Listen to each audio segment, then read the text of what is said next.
Oke, Shalom. Saudara yang saya kasih dalam Tuhan Yesus Kristus. Tahukah saudara bahwa Yesus telah memberi segala-galanya untuk saya dan saudara.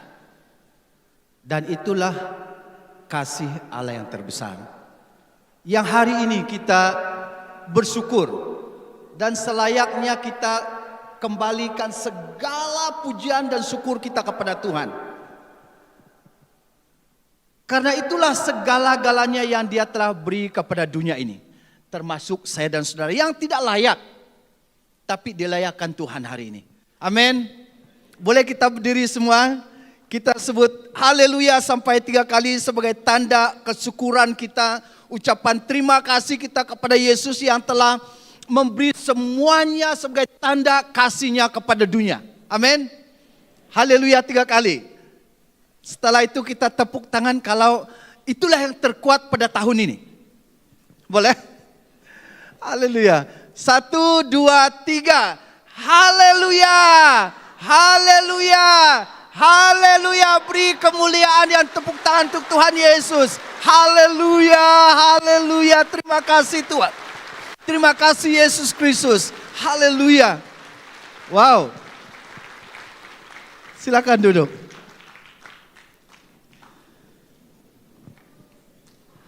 Saudara, sebelum saya meneruskan firman Tuhan, saya ingin menyampaikan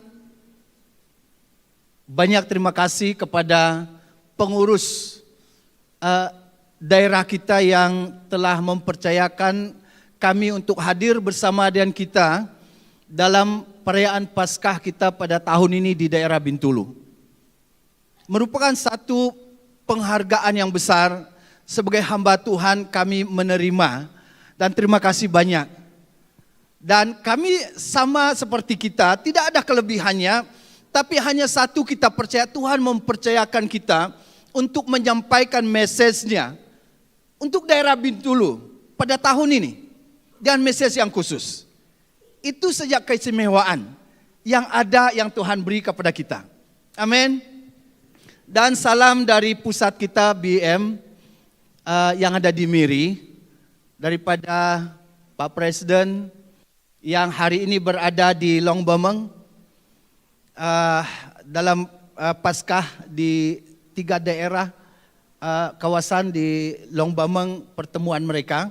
Dan semua MI pusat kita, semua pekerja-pekerja kita yang ada di pusat, salam untuk semua jemaat Tuhan yang ada di Bintulu.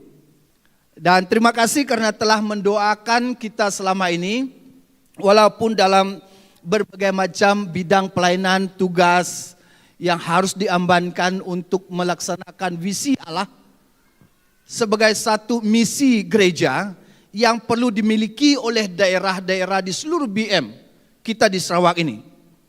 Dan merupakan satu sukacita kita dapat bersama di seluruh daerah-daerah pada perayaan Paskah kita pada tahun ini. Di mana semua tempat-tempat di daerah-daerah kita ada pase-pase kita yang sedang melayani. Dan sebelum saya meneruskan memperbaiki sedikit info yang telah diberi sebagai pendahuluan tadi, ya nanti orang katakan istri kamu sudah doktor kah? Ya kan? Dia sedang mengambil hanya kandidat. Kita doakan supaya tahun depan dia boleh selesai kalau Tuhan izin.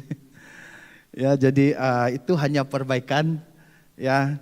Dan doakan supaya kerinduan kita banyak anak-anak kita yang akan ambil program yang seperti untuk memperkayakan BM dan juga menjadi suatu pemikiran yang baru bagaimana kita meningkatkan pelayanan BM Sarawak dan juga kontribusi pemikiran-pemikiran yang baik dari sisi teologi kepada gereja-gereja Tuhan. Itulah kerinduan kita.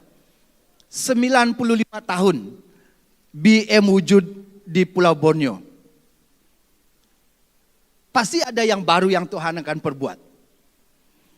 Dengan itu kita ingin supaya sepanjang sesi kebaktian kita akan mengupaskan satu tema, yaitu tema BM pada tahun ini 2023, yaitu visi Allah misi kita. Itulah tema yang juga akan kita bahas dalam khotbah kita pada 4 sesi ini. Sebelum itu kita berdoa dulu, saya pimpin kita di dalam doa. Ya Bapa di surga, Allah yang maha mulia, Tuhan yang maha pengasih, yang punya visimu untuk dunia ini. Setelah kami manusia telah jatuh di dalam dosa, Tuhan tidak mengizinkan manusia itu akan binasa. Tapi Tuhan ada ide yang baru, Tuhan ada rencana yang mulia, supaya gambar Allah yang rosak itu akan dipulihkan kembali. Dan persekutuan yang indah bersamamu dipulihkan kembali, yaitu melalui rencana Allah di dalam visimu, untuk menjadi suatu kenyataan di dalam kami melaksanakan mandat misimu bagi dunia ini. Terima kasih ya Tuhan bagi seluruh jemaat Tuhan yang hadir, supaya kami akan diberkati, diteguhkan iman kami, agar kami dapat diberi suatu semangat yang baru dan suatu keyakinan iman kami yang baru dalam kami mengikuti ibadah ini dalam beberapa sesi ke depan ini. Terima kasih ya Bapa. Ini doa kami dalam nama Yesus Kristus. Kami telah berdoa serta mengucap syukur. Haleluya.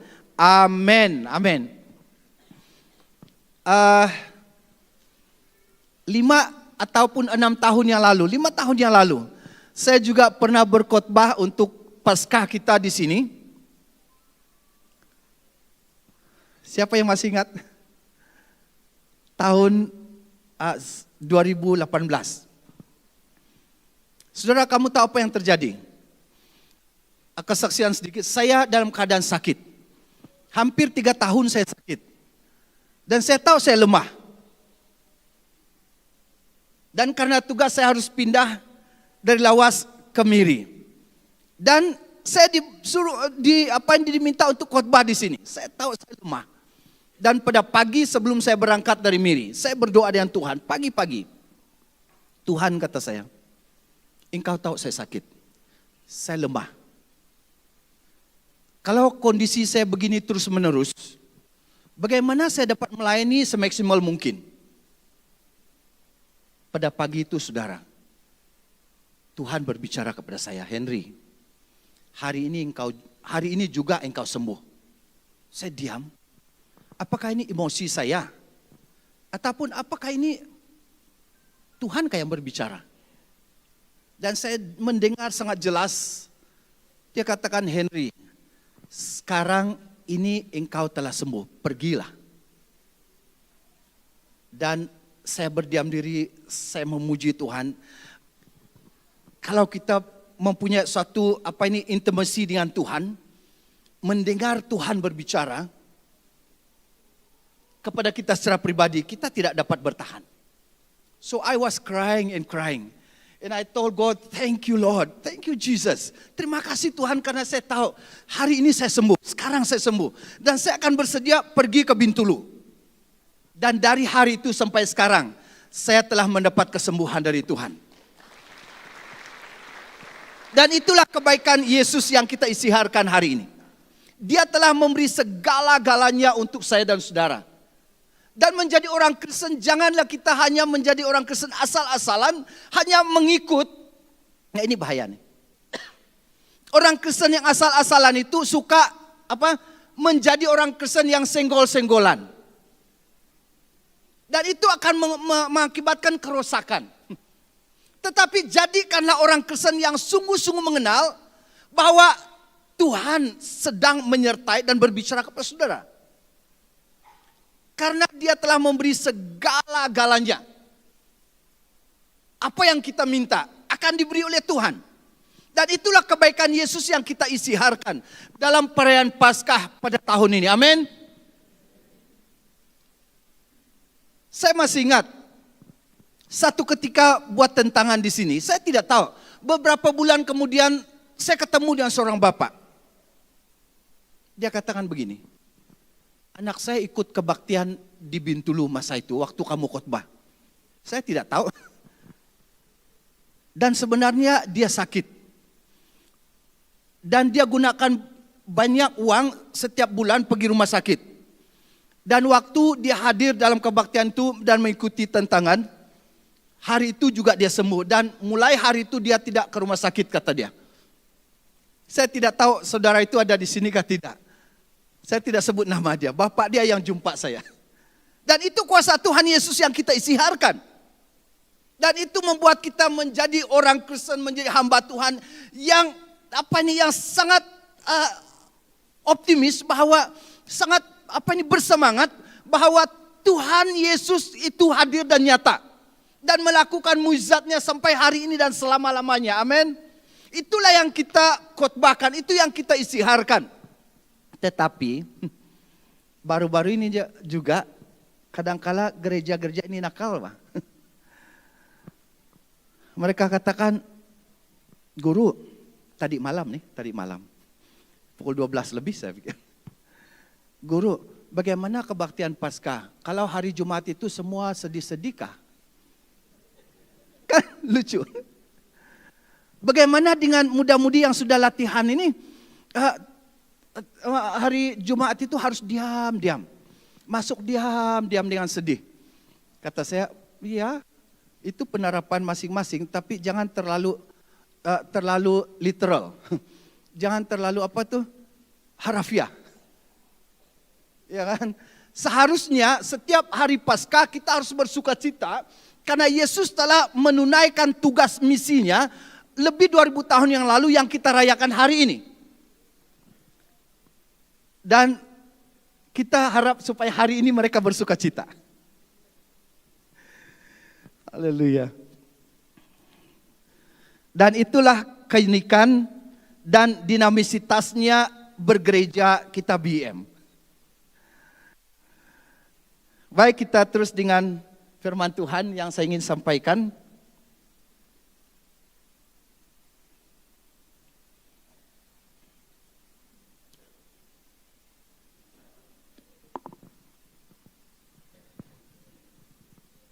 Nah, dalam 4 sesi khotbah ini, kita akan membahas tentang visi Allah misi kita. Hari ini kita hanya fokus kepada apa itu visi Allah. Besok malam kita berbicara tentang misi kita. Dan untuk kebaktian muda-mudi besok juga kita akan membahas tentang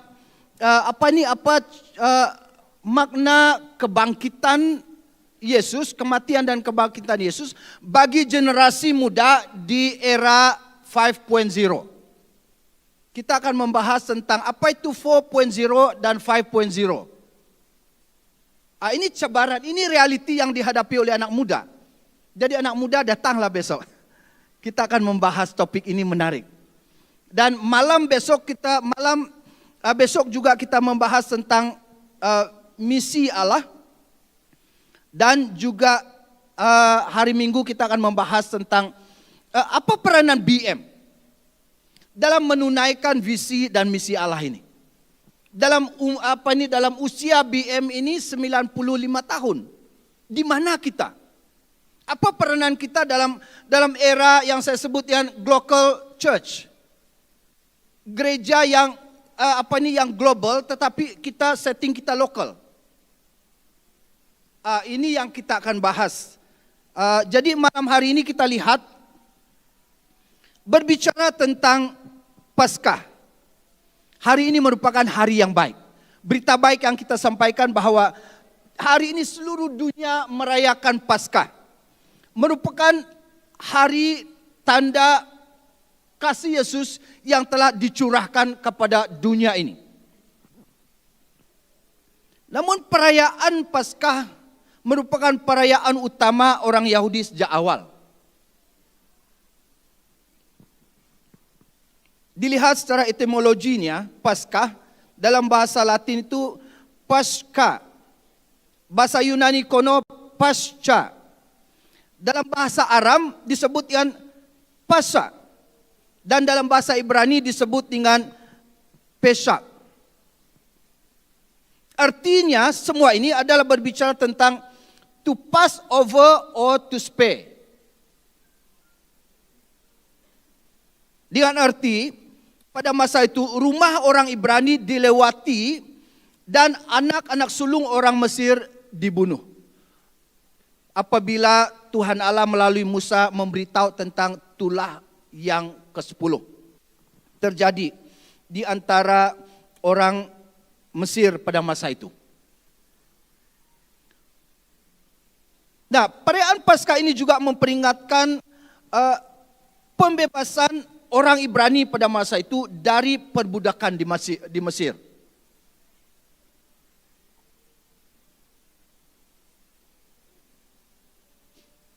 Kita lihat sejarah singkat tentang Paskah. Secara sederhana,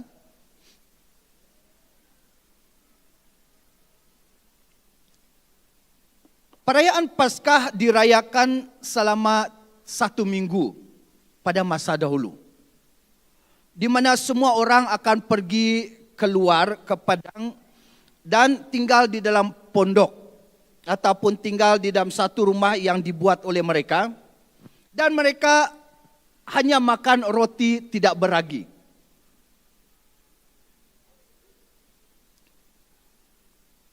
Kalau zaman dahulu, SIB mula-mula dahulu, setiap hari Paskah, karena kita bermula dari pendalaman, mereka adakan pondok-pondok yang dari atap daun, ya kan, rumah sederhana, kelilingnya dipagari dengan bambu yang dibelah, ya kan, basalun bawang sesag, apa nama itu, bambu itu yang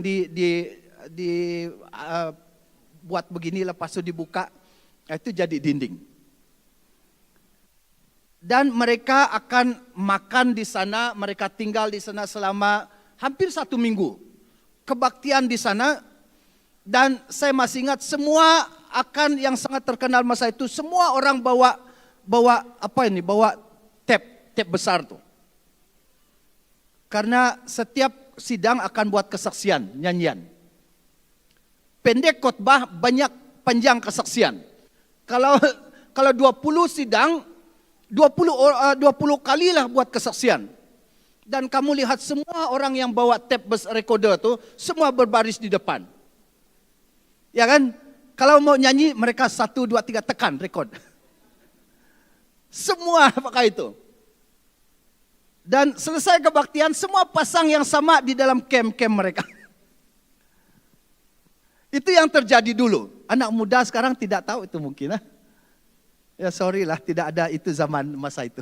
Dan itu yang amalan yang dibuat dulu, yang juga dibuat oleh orang Israel pada masa itu.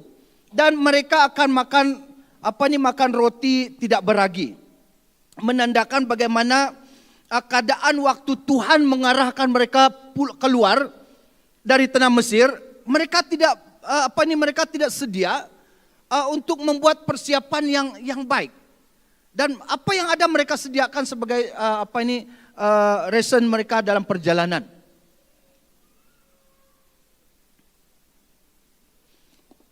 Dalam Keluaran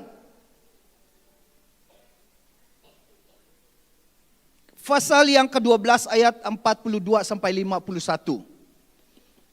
Itu merupakan satu ritual dalam perayaan Paskah pada hari ke-10 bulan itu.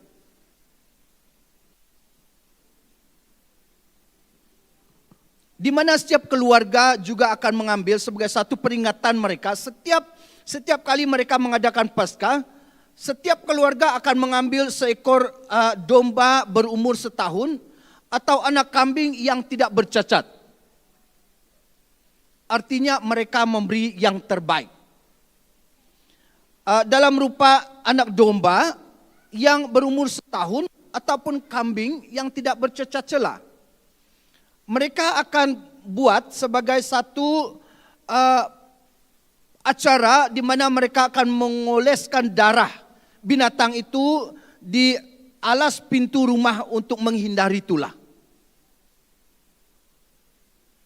Mereka akan mengambil darah binatang itu dan dibuat di atas rumah. Supaya menghindari tulah ataupun maut, kematian itu tidak akan menimpa orang Israel, orang Yahudi. Lalu daging yang mereka ambil itu dimakan mereka. Saya baca ini kemarin, menarik juga. Semua daging binatang itu harus dimakan pada malam hari itu. Tidak boleh dibawa untuk besok.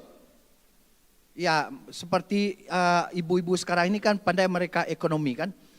Berapa potongan untuk pagi ini, berapa potongan untuk besok, dan berapa potongan untuk sampai 1 bulan. Akhirnya rasa daging itu tidak seperti daging ayam sudah. Ya, karena cara mereka buat ekonomi keluarga rumah tangga. Ini menteri dalam negeri. Ya kan? Tapi dalam bahagian ini Tuhan katakan apa yang dibakar pada hari itu harus dimakan semua. Sepanjang malam makan, luar biasa. Kalau sudah mau senja kah pagi itu? Kalau mau dekat pagi, masih ada sisa dia, itu harus dibakar semua. Tidak boleh disimpan tidak ada ice box dulu. Tidak boleh disimpan. Harus dibakar semua. Nah, kalau yang merasa sayang, ya makan banyak-banyak. Ya kan? Nah, itu hukum, itu peraturan. Dan tulang-tulangnya juga tidak dipatah. Tulang-tulang domba itu, kambing itu juga tidak dipatah. Itu peraturan yang diberi kepada mereka. Itu terdapat dalam ayat yang keempat dan juga ayat yang ke-46. Nah, kenapa itu dibuat begitu?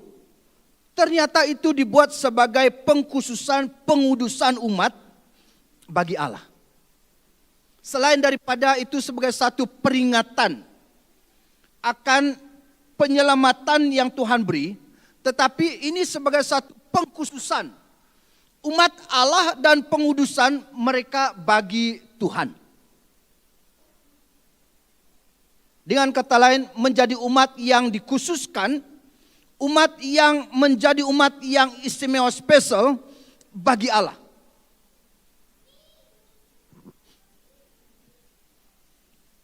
Nah, itu pendahuluan tentang kenapa kita adakan Paskah. Tetapi belum saya jumpa yang mengatakan pada hari Jumat diam-diam, sedih-sedih kita masuk dalam perayaan Paskah Jumat. Tapi hari Minggu kata dia, boleh main timorin. Wah, itu kita enjoy. Tidak ada, saya baca di dalam Alkitab, belum saya jumpa tuh. Alkitab saya. Nah, kita balik kepada tema kita, visi Allah misi kita. Waktu kami membahas apa menjadi tema kita pada tahun depan. Tahun lalu kami membahas. Lalu kami pergi retreat lagi. Dan kami berpikir apa yang menjadi tema BM. Dan akhirnya Tuhan memberi tema ini kepada kami. Dan menjadi tema BM keseluruhannya, yaitu visi Allah misi kita. God's vision, our mission. Bahasa Iban, visi Allah Ta'ala, misi kita ya, kira-kira begitu. Ya, jangan cakap Iban dengan saya itu sejak saya yang tahu.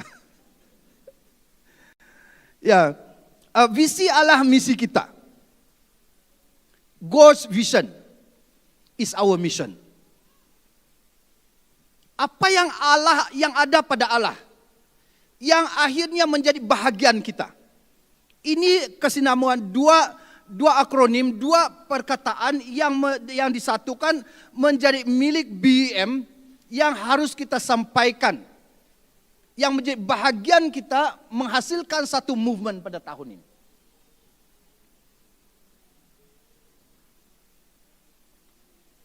Secara sederhana, apa itu definisi daripada visi ataupun mission? Saya coba bawa kita melihat ini.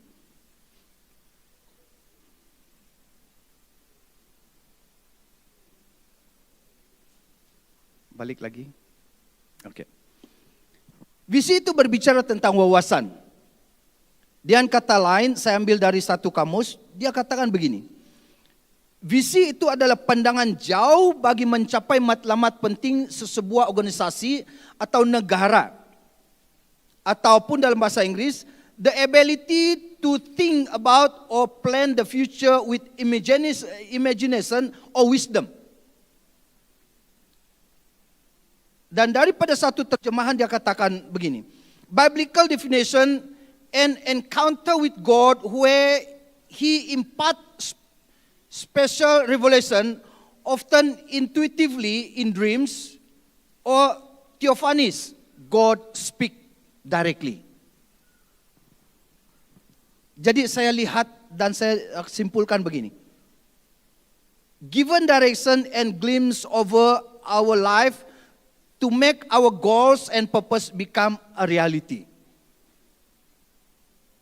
Itu visi.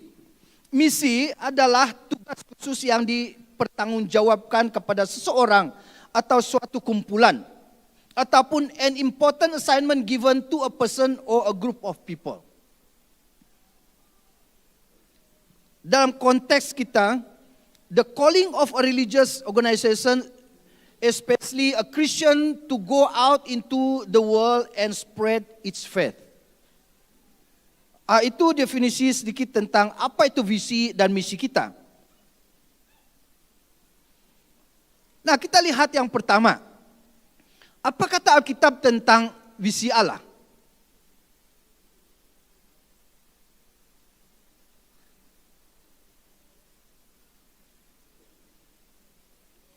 Apa kata Alkitab tentang visi Allah? Oke.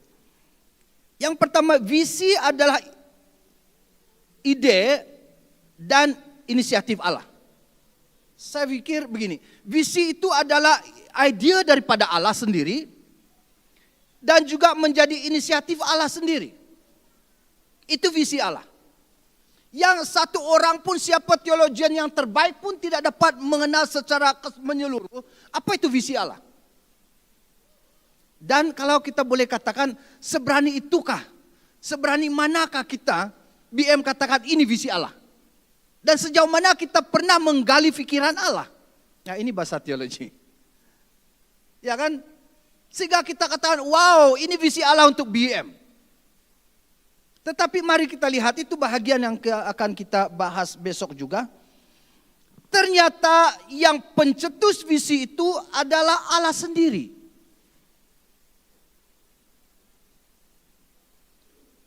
Allah yang mencetus visi. Allah yang punya ide, Allah yang initiate, supaya ide Allah itu menjadi kenyataan di dalam kehidupan kita bergereja, orang Kristen.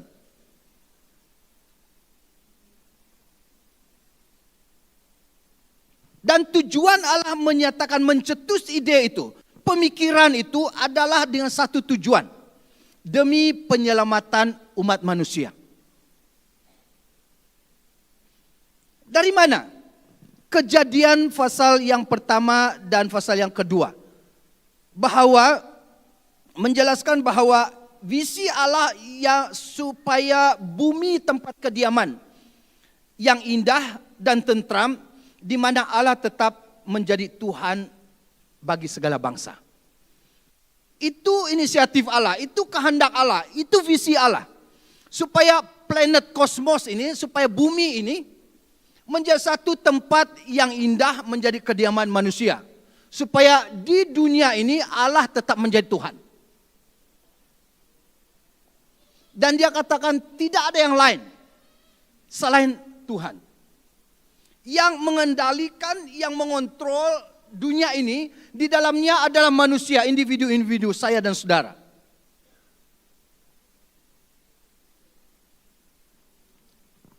Dan Allah menyediakan bumi. Boleh klik. Allah telah menyediakan bumi indah. Dan manusia menjadi representatif Allah di bumi. Ini pada awal penciptaan. Dan Tuhan memberi kebebasan mutlak kepada manusia di bawah kedaulatan Allah. Kita lihat ini. Allah memberi satu tempat yang indah bagi manusia pada awalnya. Dan Allah telah memberi kebebasan mutlak kepada manusia. Tetapi kebebasan mutlak itu dikendalikan dalam kedaulatan Allah sendiri. Allah masih kontrol. God is in control of everything.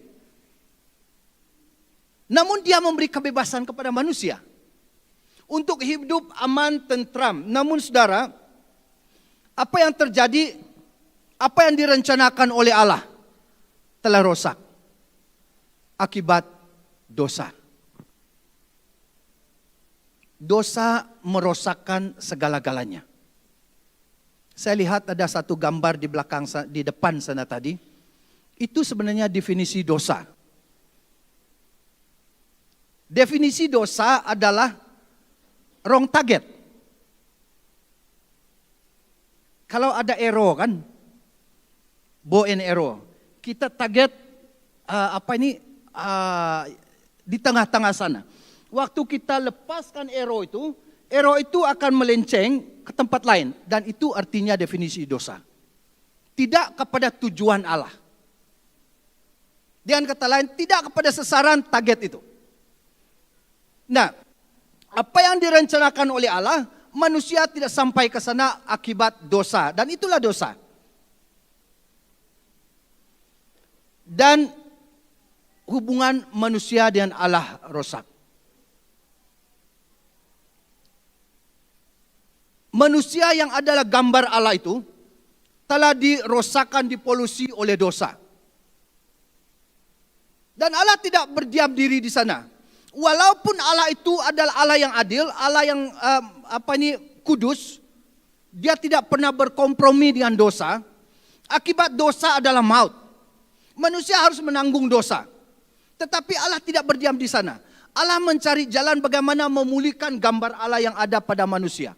Kalau saya lebih ekstrim lagi, Allah tidak mau menghilangkan DNA Allah yang ada di dalam saya dan saudara. Dia mencari jalan. Dia mencari solusi bagaimana memulihkan, dan itulah visi Allah. Memikirkan jalan pemulihan, memikirkan jalan penyelamatan manusia supaya jangan manusia jatuh di dalam supaya jangan manusia itu dihukum. Itu adalah rencana Allah, itulah visi Allah. Namun akibat dosa terjadilah kerusakan total. Boleh klik. Kerusakan total. Gambar Allah yang indah itu, tempat kediaman yang direncanakan Allah indah itu rosak. Dan kerusakan itu disebut dengan kerusakan total. Manusia tidak layak menjadi representatif Allah di dunia.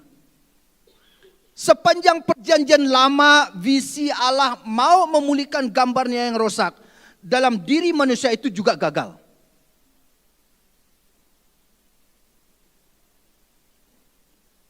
Dia mengirim utusannya. Dia mengutus nabi-nabi. Dia mengutus imam-imam. Dia mengutus raja-raja. Namun semuanya gagal. Representatif Allah di dunia dalam bentuk manusia gagal.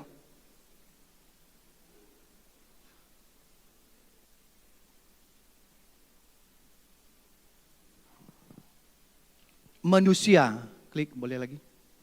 Manusia menuju kehancuran.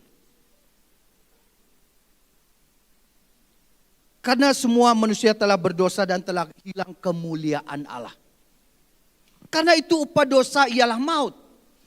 Akibat dosa adalah hukuman yang kekal. Dan hukuman itu adalah pasti. Semua manusia yang telah berbuat dosa akan dihukum. Dan hukuman itu bukan bersifat sementara, tetapi hukuman yang selama-lamanya. Kalau pastor-pastor yang dulu itu berkhotbah, mereka yang awal-awal dulu, mereka straightforward. Kalau kamu terima Tuhan Yesus hari ini, kamu masuk surga. Tapi kalau kamu tidak terima Tuhan Yesus hari ini, kamu masuk neraka. Ya kan? Tidak ada yang bunga-bunga di tengah-tengah itu. Dan saya pikir karena itulah, karena ketegasan pastor kita dulu lah BM wujud dan bertumbuh sampai hari ini. Amin. Kadang-kala kalau kita terlalu kompromi, akan memasuki rempah-rempah yang kecil-kecilan, itu yang mengakibatkan senggol-senggolan. Ya kan? Jadi di sini kita lihat, hukuman dosa itu pasti. Semua manusia menuju kepada kebinasaan. Dosa memisahkan manusia dengan Allah. Walaupun berbagai macam cara manusia mau pergi ke surga, mau mendekati Allah, tetapi karena dosa, itu manusia tidak dapat. Dan dari sanalah kita melihat visi Allah itu diteruskan dengan cara-cara yang baru untuk menyelamatkan. Sehingga tidak ada yang lain. Menjadi jambatan ke surga. Hanya melalui dirinya sendiri. Yesus Kristus. Menjadi pengantara. Yesus Kristus menjadi jambatan. Akhirnya dia sendiri datang untuk datang ke dunia yang fana. Datang kepada manusia yang berdosa. Datang kepada kita yang sedang dalam perjalanan menuju kepada neraka dan hukuman kekal. Tuhan Yesus tidak mau melihat bahwa manusia yang diciptakan ini itu sedang dalam perjalanan destinasi menuju kepada kebinasaan. Dia sendiri datang. Dan itulah betapa besarnya kasih Allah. Betapa besarnya kasih Yesus. Dia rela meninggalkan segala kemuliaannya. Dia rela meninggalkan semuanya demi saya dan saudara. Dan itulah harga yang harus dipilih oleh Yesus demi menebus saya dan saudara. Yang kedua, visi Allah menuntut harga penebusan dan perdamaian. Mungkin Yesus boleh mungkin dia boleh gunakan kaidah yang lain. Karena dia adalah Allah. Ini hanya cara kita berpikir manusia kita, mungkin. Ataupun kenapa dia tidak utus malaikatnya datang ke dalam dunia. Masih banyak solusi yang lain, tetapi dia memilih salib. Dia memilih datang sendiri ke dunia. Dan ini menggambarkan betapa kasihnya sebagai Bapa kepada kita. Dan itulah harga yang harus dibayar oleh Yesus. Dia memilih salib.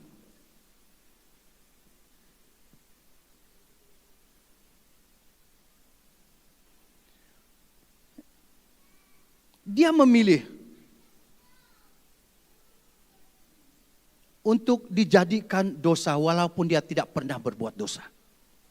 Dia memilih untuk menanggung segala dosa manusia. Dosa dan kejahatan saya dan saudara. Walaupun dia tidak pernah berbuat dosa. Dia memilih paku. Tangannya dipaku. Karena semua perbuatan dan pelanggaran kita. Dia menanggung. Henry, engkau telah berbuat banyak kejahatan melalui tanganmu. Saya menanggungnya. Saya merelakan tangan saya.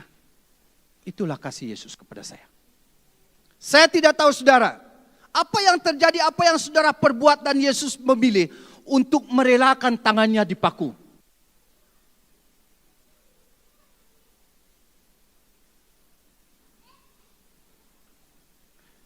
Hari ini kita menyadari kenapa Yesus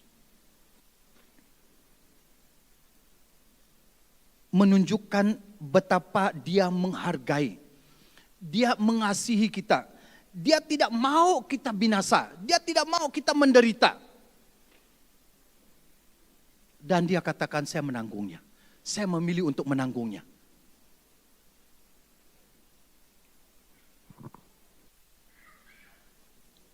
Dia juga memilih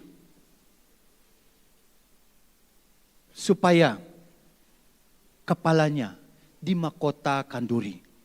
Waktu saya merenung ini kemarin saudara, saya pikir banyak yang difikirkan oleh kita. Tuhan mengetahui kejahatan-kejahatan pikiran kita. Yesus katakan, saya menanggung semuanya. Saya menanggung semuanya. Kepalanya dimahkotakan duri.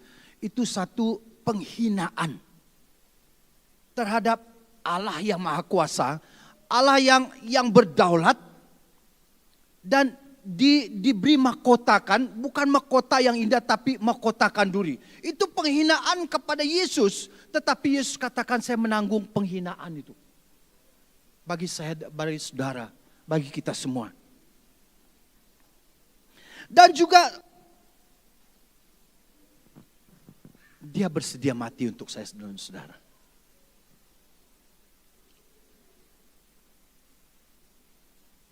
Dia mati. Rela mati, rela menanggungkan semuanya. Dan atas dasar inilah saudara yang saya kasih dalam Tuhan Yesus Kristus. Seharusnya kalau kita mengenal penyelamatan yang Tuhan beri, kalau kita mengenal harga yang Tuhan sudah bayar untuk saya dan saudara, tidak mungkin kita mengabaikan iman kita kepada Yesus Kristus. Tidak mungkin kita begitu mudah dan remeh untuk apa ini? Untuk hanya menjadi Kristen asal-asalan saja. Seharusnya kita menjadi orang Kristen yang terus-menerus mengabarkan kebaikan Tuhan, pengampunan, kasih Tuhan, perdamaian, penerimaan Tuhan Yesus kepada saya dan saudara. Dan seharusnya kita menjadi orang Kristen yang terus-menerus bertumbuh di dalam Tuhan, karena kita mengenal inilah visi Allah untuk saya.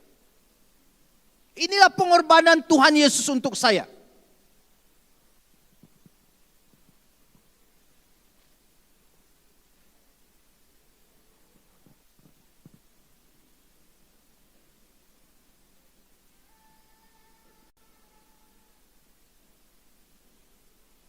Kita lihat penderitaan Yesus. Hukuman kita ditanggungnya. Harga yang ditanggung Tuhan Yesus itu tidak alang-alang. Dia membayarnya semua lunas. Tidak ada hutang lagi. Kalau kita ini kan kadangkala termasuk saya lah. Kita ini semangat-semangat dengan kereta kita kan. Wah, hebat kereta saya. Tapi masih hidup dalam hutang. Ya kan? Tuhan Yesus dia tidak berhutang. Waktu dia membayar saudara, waktu dia menanggung dosa saudara, dia membayarnya lunas, selesai. No hutang. Dan inilah yang Yesus perbuat. Dia melakukannya sekali untuk selama-lamanya demi penyelamatan manusia. Saya dan saudara, kita semua. Dan inilah message Paskah. Inilah message Isa yang kita perlu dengar dan kita perlu ketahui. Di dalam Kisah Para Rasul 6 ayat 20 dan juga Kisah Para Rasul 7 ayat 23.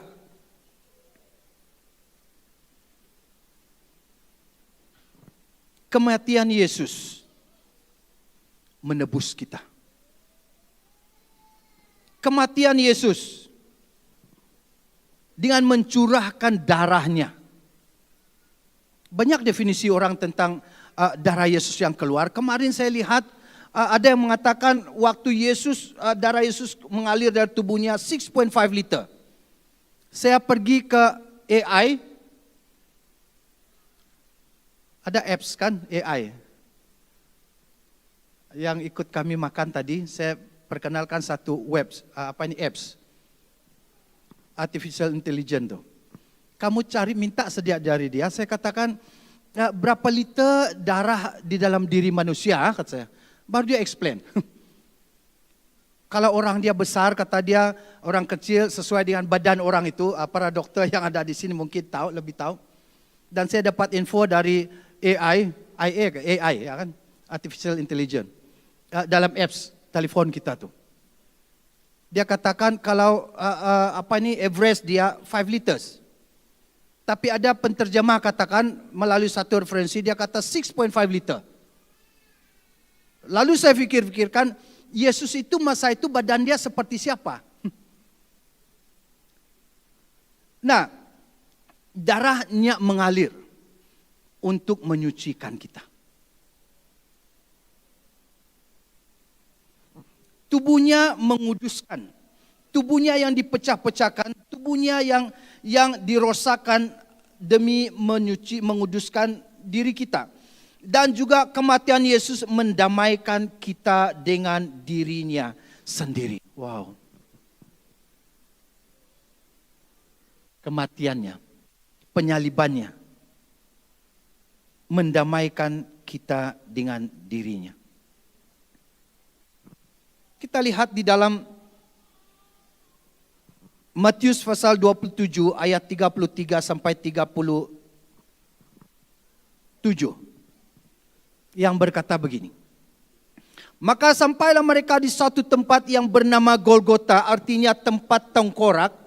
Dengan terjemahan lain, orang yang disalibkan di Golgota, yang disebut dengan tempat tengkorak ini adalah seorang yang divonis, seorang yang paling jahat. Kejahatan yang tidak dapat dibanding lagi. Dan itulah kejahatan yang paling jahat, dan orang itulah yang layak terpilih untuk disalib di Golgota, tempat tengkorak ini. Nah, Yesus disalibkan di sana. Di tempat yang disebut dengan Golgota. Lalu mereka memberi dia minum racun, minum anggur bercampur empedu. Setelah ia mengecapnya, ia tidak mau meminumnya. 25, sesudah menyalibkan dia, mereka membagi-bagikan pakaiannya dengan membuang undi. Lalu mereka duduk di situ menjaga dia. Dan di atas kepalanya terpasang tulisan yang menyebut alasan mengapa ia dihukum. Inilah Raja orang Yahudi. Dan di dalam bahagian lain, waktu Yesus disalib, itu adalah persekongkolan imam-imam besar. Bersekongkol, bersepakat untuk membuat satu pilihan supaya Yesus harus disalib. Dan waktu dia disalib, pakaiannya juga dibagi-bagikan mereka. Dan mereka menyebut dia dengan kata sindiran dan olokan. Inilah Raja orang Yahudi. Yang sebenarnya memang pun dia Raja dunia. Raja umat manusia. Dia adalah Raja. Dia adalah Tuhan.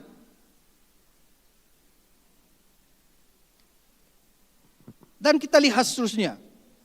Kematiannya pun di dalam Matius 27 ayat 45 sampai 50 berkata begini. Mulai dari jam 12 kegelapan meliputi seluruh daerah itu sampai jam 3. Kira-kira jam 3 berserulah Yesus dengan suara nyaring. Eli, Eli lama sabachthani. Artinya Allahku, Allahku mengapa engkau meninggalkan aku. Mendengar itu beberapa orang yang berdiri di situ berkata, ia memanggil Elia. Dan segeralah datang seorang dari mereka,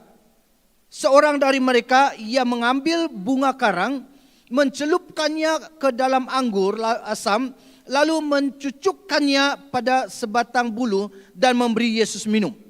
Tetapi orang-orang lain berkata, jangan, baiklah kita melihat, apakah Elia datang untuk menyelamatkan dia?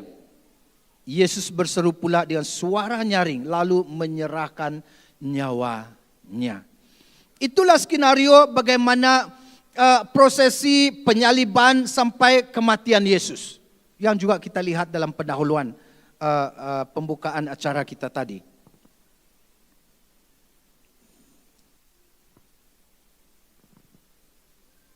Dalam prosesi mengarah kepada penyaliban Yesus. Ini satu kronologis yang kita lihat. 3 kali tersungkur dan jatuh sewaktu memikul salib. Waktu kita buat kajian, satu ketika kami buat kajian di Eropa. Melihat bagaimana kayu yang disediakan oleh mereka itu. Bukan kayu yang alang-alang. Jenis kayu itu pun satu jenis kayu yang besar dan berat. Dan Yesus memikul salib itu.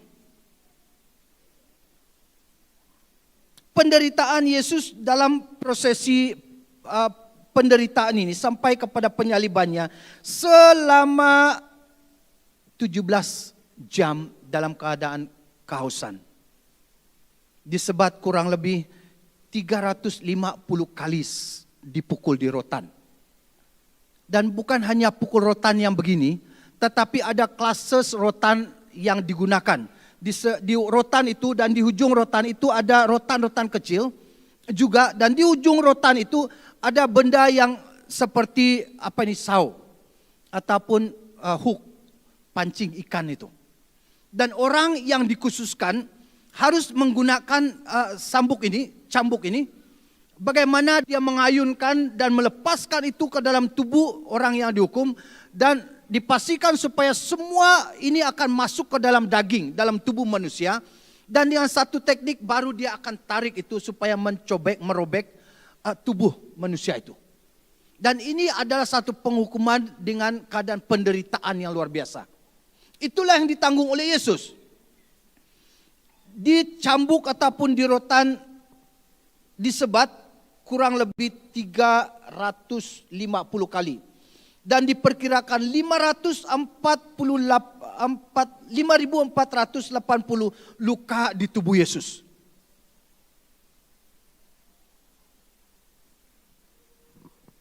.150 luka di belakangnya.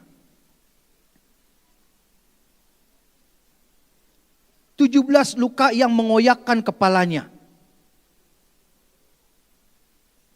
Darahnya yang mengalir di seluruh luka di tubuhnya.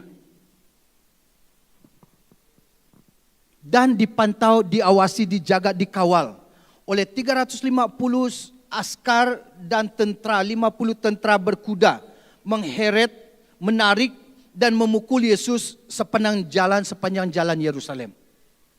Ini penderitaan. Dan Yesus memilih melalui prosesi ini. Dia tahu dia akan menderita. Dia tahu dia harus melewati ini.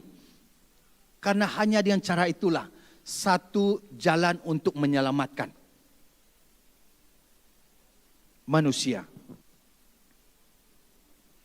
Nah, mengikut kalender orang Yahudi, Yesus mati pada masa ini. Yaitu Nisan 15. Kalau kalender kita 7 April tahun 30 BC. Tidak secara kebetulan hari ini 7 April kan? Ya, itulah kalender orang Yahudi bila Yesus disalibkan. Yaitu dia katakan Borevs Konjeta 785 Nisan 15 kalau kalender kita 7 April.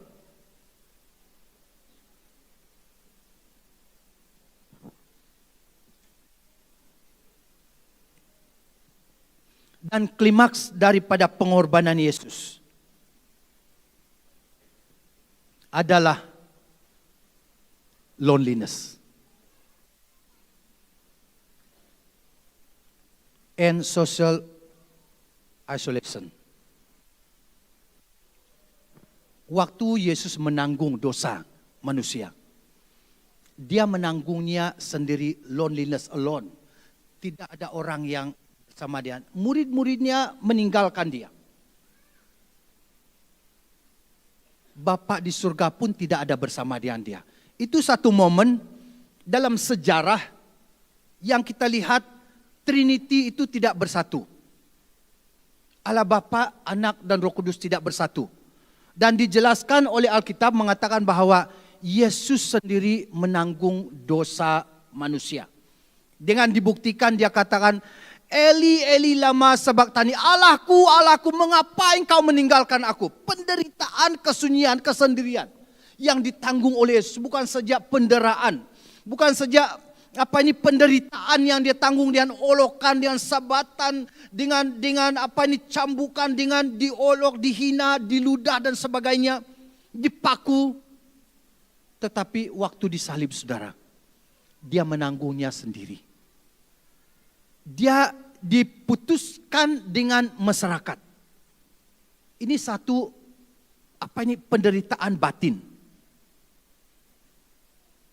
Secara psikologi ini penderitaan psikologi yang sangat berat. Sendiri, menanggung, ditinggalkan oleh manusia. Tidak ada orang bersama dia. Dia menanggungnya. Dan juga Bapa di sorga meninggalkan dia sendiri. Dan dia katakan, Allahku, Allahku, mengapa engkau meninggalkan aku? Itu satu suara kemanusiaan Yesus walaupun dia dalam kealahannya menyadari bahwa dia harus menanggungnya sendiri.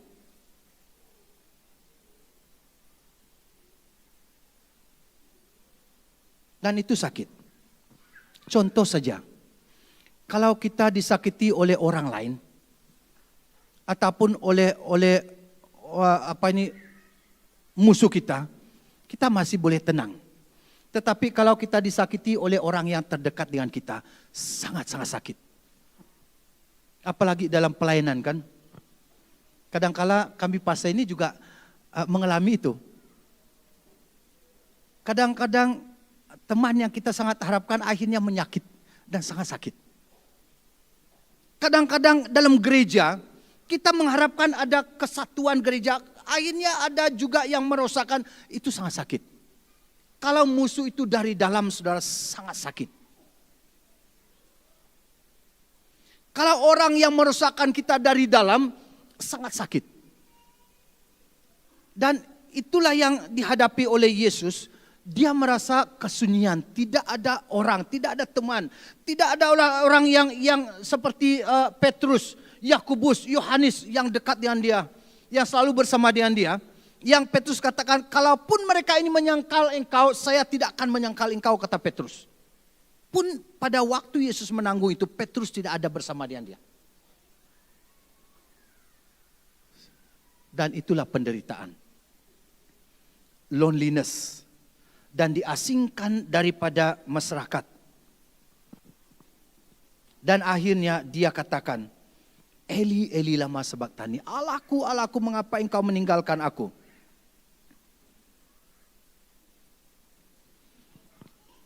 Dan inilah yang kita sebut dengan, sampai kepada klimaksnya, inilah yang kita disebut dengan visi Allah di Golgota tergenapi. Allah mempunyai visi. Hanya dengan cara ini manusia akan dipulihkan. Dengan cara ini Allah sendiri yang datang untuk menyelamatkan manusia. Karena waktu kita ini jatuh dalam dosa, ataupun manusia itu dalam keadaan natur keberdosaannya, kita tidak dapat berusaha dengan kekuatan kita untuk melepaskan diri daripada dosa. Yesus sendiri datang dengan pekerjaan Roh Kudus yang akan remind kita dan memberi kesadaran kepada kita, itu adalah pekerjaan Roh Kudus. Dan itulah inisiatif Allah. Dengan melalui Golgota, saudara dan saya mendapat pengampunan dosa. Hanya dengan visi Yesus untuk berada di Golgota, kita akhirnya tidak akan mengalami hukuman yang kekal. Dengan itu saudara yang saya kasih dalam Tuhan Yesus Kristus, untuk mengakhiri khotbah ini, saya tidak tahu seramai kita ini, apakah kita telah memahami firman Tuhan ini, bahwa Yesus telah datang untuk saya dan saudara. Kalau saudara pada hari ini ada di dalam rumah Tuhan ini, belum lagi membuat keputusan untuk menerima Yesus, dan menyadari bahwa Yesus telah membayar kejahatan, dosa dan pelanggaran kita selesai lunas satu kali pada zaman itu. Dan hari ini baru saudara telah mendengar dan mengetahui dan mau meresponi. Dan memberi hidup saudara kepada Yesus. Dan mengatakan, Tuhan, inilah saya.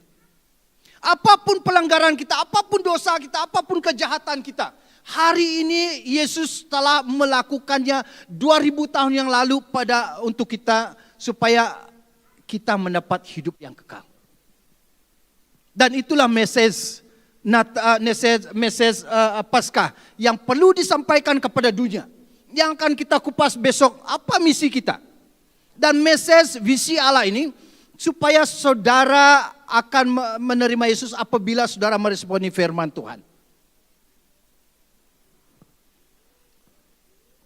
Saya tahu, sebelum saya mengenal Tuhan, anak yang nakal,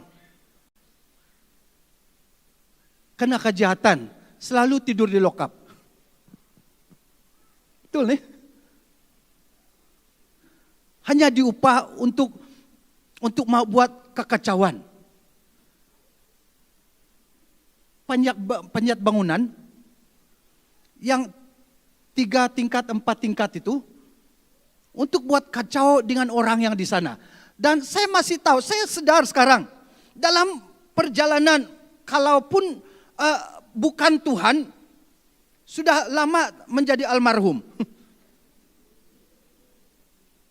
Kan di belakang kedai, tidak tahu kedai sekarang ini arsitek adakah itu? Di belakang kedai dulu itu ada tangga yang untuk emergency exit.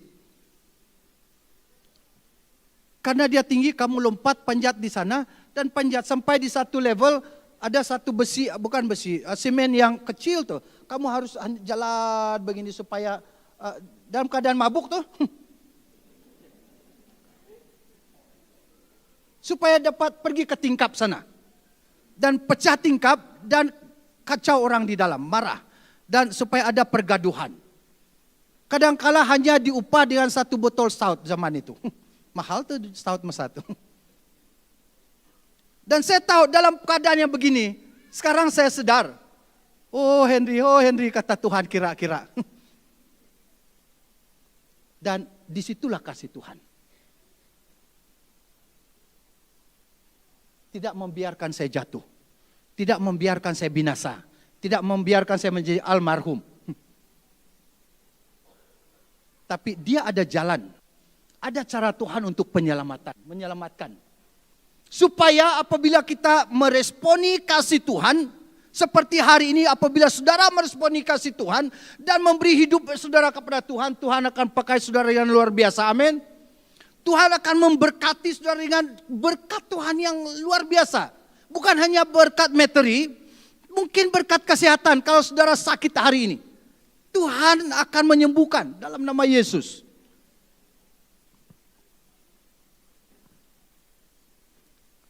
Dan inilah message yang kita sampaikan. Dan hari ini saudara, saya tidak merasa menyesal dan tidak akan pernah dan tidak akan menyesal menjadi orang Kristen. Tuhan akan memberkati kita, bukan hanya menjadi orang Kristen dalam diri saya. Tuhan memanggil dan itu satu panggilan yang luar biasa. Yang tidak membuat saya menyesal sampai hari ini dan sampai selama-lamanya. Menjadi hamba Tuhan itu satu harga yang luar biasa saudara. Satu nilai yang luar biasa. Orang yang kecil sekarang bagus sedikit, gemuk sedikit. Tidak mungkin saya akan naik tinggi lagi. Inilah ketinggian saya. Paling harapan itu maju ke depan ataupun ke samping. Dan dalam kondisi itu pun Tuhan membuat kita spesial, saudara. Anak kampung seperti nyanyian anak kampung tuh. Orang kampungan. Tapi waktu Tuhan memilih. Orang biasa. Tuhan akan pakai dengan luar biasa, saudara. Tuhan akan pakai saudara. Kalau hari ini saudara meresponi firman Tuhan ini. Dan hari ini engkau menyadari bahwa Tuhan Yesus telah menanggung semuanya untuk saudara.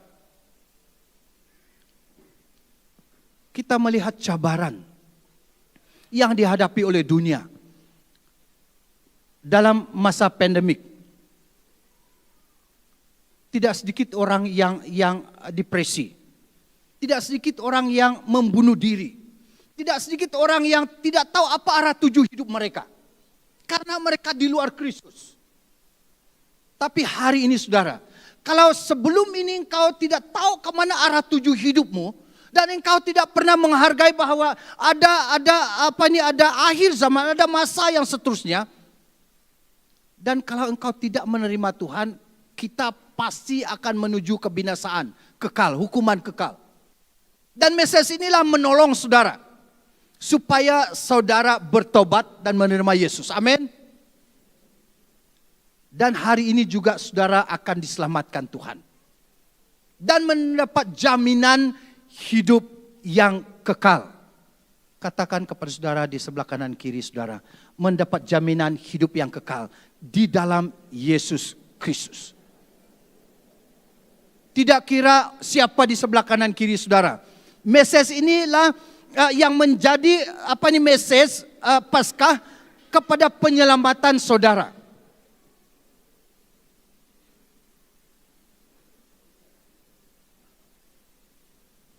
Saya minta pemusik maju ke depan. Kita akan mengakhiri dengan nyanyian yang terakhir tadi.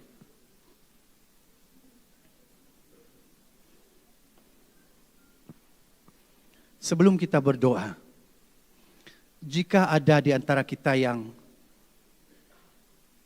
hadir dalam kebaktian ini, yang belum menerima Yesus sebagai Tuhan dan Juru Selamat hidup saudara, dan hari ini saudara mau menerima Tuhan Yesus,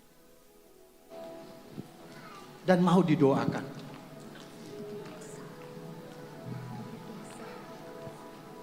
nanti kita persilakan saudara mengangkat tangan. Yang kedua, jika selama ini kamu mengaku bahwa kamu menjadi orang Kristen, tetapi merasa kekristenan itu seperti tidak ada kesannya. Saya hanya menjadi orang Kristen yang biasa. Tidak ada bezanya dengan agama lain. Kekristenan itu tidak ada bezanya dengan orang lain, dengan agama lain. Dan memang itu benar. Tetapi kamu mau menjadi orang yang sungguh-sungguh mempunyai relasi yang indah dengan Tuhan dan menjadi orang Kristen yang bermakna. Kalau selama ini kamu merasa iman kamu mulai pudar, mulai lemah, apalagi berhadapan dengan tentangan, berhadapan dengan pandemik yang sangat sangat menakutkan pada masa itu, dan keadaan kekristenan kamu merasa mulai menurun. Ini yang message dalam diri saya yang perlu disampaikan banyak orang Kristen yang sudah lemah, yang perlu dikuatkan. Dan saya percaya saudara, doa saya tahun lalu, Tuhan, saya percaya post pandemic ini akan membuat satu kebangkitan yang baru, revival di dunia ini. Dan this year terjadi satu revival di Asbury, Kentucky. Dan saya menangis, Tuhan, kenapa dia tidak di Sarawak Tuhan? Kenapa dia jauh-jauh di sana Tuhan? I was praying last year. I do believe that this year, that was last year, Tuhan akan melawat dunia ini. Dan saya katakan, Tuhan lawat BM Tuhan, lawat gereja-gereja kami Tuhan. Dan kamu tahu apa message yang dikatakan? Berdoa. Tambahkan doa. Saya tidak tahu message ini untuk BM keseluruhan. Saya tidak tahu bagaimana temperature doa kita. Dan message yang disampaikan, hidup dalam doa. Mungkin saudara mulai lemah. Mungkin saudara mulai merasa tidak bersemangat lagi seperti dulu. Dan engkau mau dikuatkan Tuhan sekali lagi. Dan mau didoakan. Saudara akan angkat tangan. Dan kita akan mendoakan. Hanya dua perkara ini. Yang pertama tadi, saudara mau terima Tuhan Yesus sebagai Tuhan dan Juru Selamat hidup. Jika ada di dalam ruangan ini ataupun di luar sana, silakan angkat tangan dan kita akan sebentar berdoa. Jika ada. Yang kedua, jika saudara merasa kehidupan rohani saudara mulai lemah karena berhadapan dengan berbagai macam tekanan, tentangan, cabaran, dan saudara mau dikuatkan, silakan angkat tangan, kita akan berdoa untuk saudara. Haleluya. Ada yang lain lagi? Yang betul-betul mau dikuatkan lagi. Saya tahu ini message yang Tuhan mau sampaikan untuk menguatkan iman kita sekali lagi. Mari kita berdiri. Semua kita berdiri. Kita angkat nyanyian ini.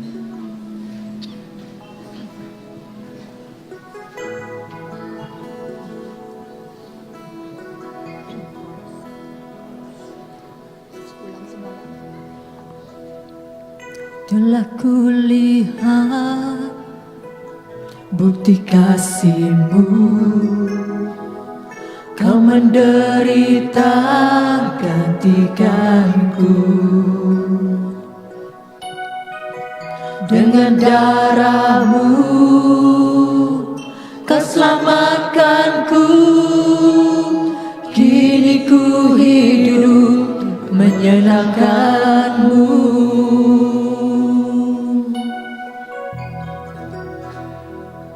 Telah kulihat bukti kasih-Mu, Kau menderita gantikanku. Dengan darah-Mu Kau selamatkanku. Kini ku hidup menyenangkan-Mu. Terlalu besar kasih-Mu Bapa, pengorbanan yang Kau berikan bagiku. Terlalu mahal darah-Mu Yesus, tercurah untuk menebus hidupku. Terlalu besar kasih-Mu Bapa, pengorbanan yang Kau berikan bagiku. Ucapkan terima kasih atas segala pengorbanan. Terlalu mahal darah-Mu Yesus, tercurah untuk menebus hidupku. Haleluya. Mari kita berdoa bersama-sama dengan suara kedengaran. Kita berdoa menyerahkan hidup kita ke dalam tangan Tuhan. Saya tidak tahu kondisi dan keadaan saudara sekarang, tapi Engkau mengetahui bagaimana keadaan saudara, bagaimana iman saudara, bagaimana situasi yang sedang saudara hadapi. Tapi hari ini Tuhan mau supaya kita akan dipulihkan.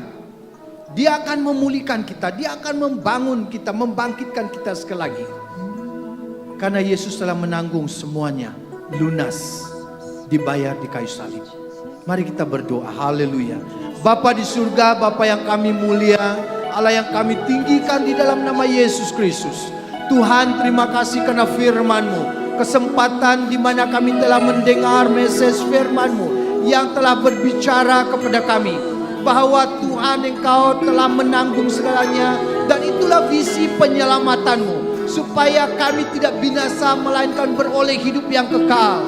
Dengan itu kami berdoa Tuhan Yesus, jika ada jamaah Tuhan yang hadir, saudara-saudari kami yang telah hadir pada malam hari ini, yang telah meresponi firman Tuhan dan mau menerima Engkau sebagai Tuhan dan Juru Selamat hidupnya secara pribadi di dalam dirinya sendiri pada saat ini dimanapun dia berada. Tuhan, waktu dia berbicara, waktu dia berdoa kepadamu, Tuhan, Engkau mendengar, mengampuni dosanya, menerima dia sebagai anak-anak-Mu ya Tuhan Yesus, menerima dia sebagai seorang yang telah diselamatkan Engkau, telah diampuni dosanya, dan telah dipulihkan oleh Tuhan Yesus. Kami juga berdoa ya Tuhan, bagi ibu bapa yang merasa perlu ditolong oleh Tuhan karena situasi sehingga kadar imannya semakin hari semakin lemah. Dia memerlukan pertolongan Tuhan, kekuatan yang baru di dalam Yesus Kristus. Kami doakan Tuhan supaya Engkau juga melawat dia, Engkau juga akan menolong dia, Engkau juga akan memberi kekuatan kepadanya, supaya dia menjadi orang Kristen yang luar biasa, yang mengenal pertolongan Tuhan dan pimpinan Tuhan di dalam hidupnya, dan mengetahui bahwa itulah visi Allah pada hari ini, pada malam hari ini, untuk menyelamatkan dan untuk membangun kami sekali lagi di dalam iman kami. Terima kasih Tuhan Yesus Kristus. Ini doa kami, permohonan kami kepadamu. Haleluya Bapa.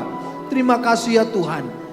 Dalam dan di atas nama Yesus Kristus kami telah berdoa serta mengucap syukur. Haleluya. Semua jemaat katakan amin. Beri tepukan dan kemuliaan bagi Tuhan Yesus.